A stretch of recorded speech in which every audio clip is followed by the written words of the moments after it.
வக்ர கிரகங்களின் பார்வை எப்படி இருக்கும்? இப்போ வக்ர கிரகங்கள் பின்னோக்கி போகிறதுனால நம்மளுக்கு நிறைய பஞ்சாயத்துகள் ஏற்படுது.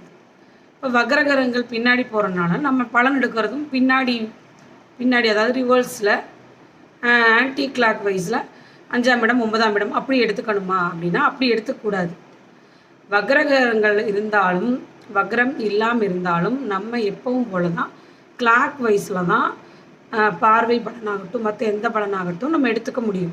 அதுதான் கரெக்டாக வரும். இப்போ ராகு கேது பொறுத்தளவுக்கு நம்ம அந்த மாதிரி பார்க்க வேண்டியதில்லை. எப்படி இருந்தாலும் ராகு கேதுக்கு பலன்கள் சரியாக இருக்கும். ஆனால் மற்ற கிரகங்களான குரு சனி செவ்வாய், குரு கூட சில சமயம் சரியாக வருதுன்னு சொல்கிறாங்க.